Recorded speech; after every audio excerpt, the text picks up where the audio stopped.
dahil day off natin today, pupunta nga tayo ng Chungli.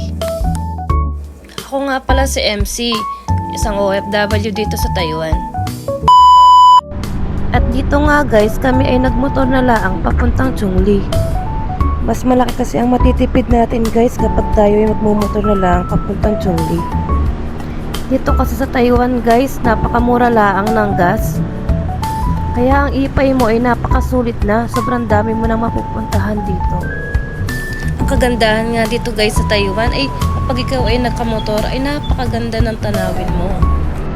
At dahil nga guys kami galing kanina sa Lusut District papuntang Chungli, ang magiging biyahe namin ay 30 to 35 minutes.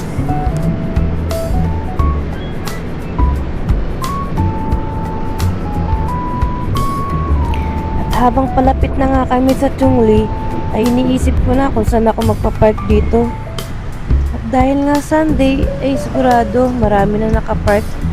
Kaya ito, paikot-ikot muna kami at maghahanap-hanap kami ng pwede namin ipag-park. At dito nga, ilang ikot na kami, pero wala kami mahanap. Kaya no choice tayo, dito lang tayo sa gilid. Kaya dito na muna tayo sa gilid mag-park. Tingin-tingin muna tayo, baka may pulis, nasa illegal parking tayo. At dahil wala, safe tayo. And finally, nasa Chungli na tayo after 35 years.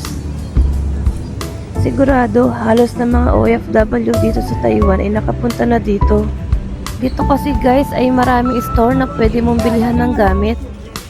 At hindi lang mga gamit ang pwede mong bilhin dito. At marami din ditong Pinoy food restaurant. Kaya sulit ang pagpunta talaga dito. Habang naglalakad nga ako dito, may na-encounter ako magjowa. Shout out nga pala sa dalawang magjowa na to. Sana all!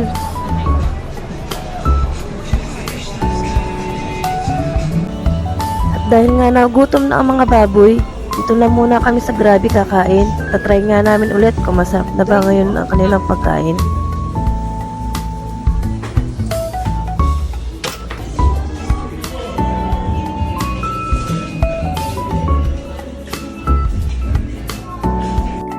Dito nga ay nagpicture-picture muna kami, syempre para may remembrance.